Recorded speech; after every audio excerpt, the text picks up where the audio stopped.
The suppression of Christian Gnosticism by the world of true science. This is a vivid view of the Catholic Church's control of Christianity. And do realize that it was truly the Catholic Church by the power of Rome that ruled the world. The Christian Gnostics believed in reincarnation and the pre-existence of the soul. They refused to believe in a resurrection of corpses at the end of time. They emphasized meeting Jesus on a spiritual level to become liberated and attain permanent citizenship in heaven.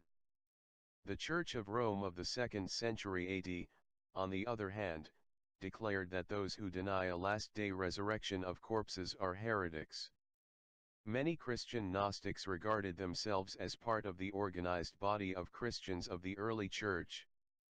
However, as the organized Church gained political control of the Roman Empire, the Christian Gnostics were persecuted by the organized Church and many were martyred.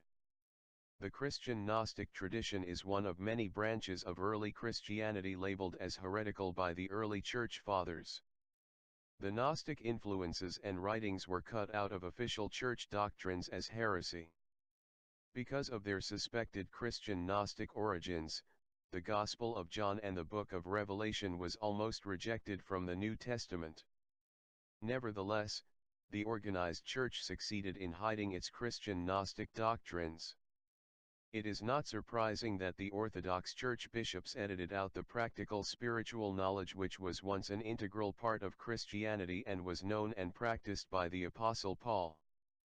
For these fathers, it was far more convenient and gratifying for their egos to assert that spiritual grace could only be attained through them as Christ's representatives on earth.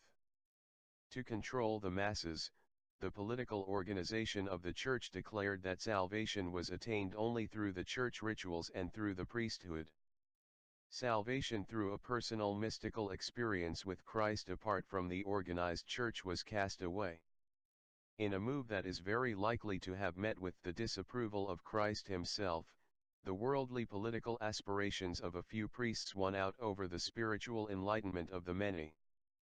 And as it is with any religion or movement, the successors of its founder decided which things to keep and which to throw out. The organized Church discarded the spiritual knowledge of Christian Gnosticism as being too dangerous and kept the concept of blind acceptance of Church doctrine. Ultimately, the organized Church declared Christian Gnosticism a heresy and began killing those who adhered to its doctrines. Thus the powerful Roman Church began its crusade of eliminating all rivals to its authority. Christian Gnosticism was obliterated and relatively little historical and theological information was left to fully understand early Christian history. This all changed in 1945 with the discovery of the Gnostic Christian scriptures discovered in Egypt. Then in 1947, the discovery of the Dead Sea Scrolls of early Jewish Gnostic writings occurred. Today, with many Christians wondering if the second coming of Christ is soon to happen, it may not be a coincidence that these secret writings have come to surface after 2,000 years of being hidden. Finally, after 2,000 years, the secret is finally out again. This is just words to the honest and wise. Honesty and understanding is the only true belief. Without honesty and understanding we do not know what to believe. To accept others' opinion of the truth without proving it to yourself, it is being deceived, it is not believing. We must understand to believe. I do realize that the facts and truth is difficult for Christianity to face honestly. All criticism is welcome, as thoughts of criticism are one of the processes of learning. True criticism is presenting facts, it is not name-calling and slander.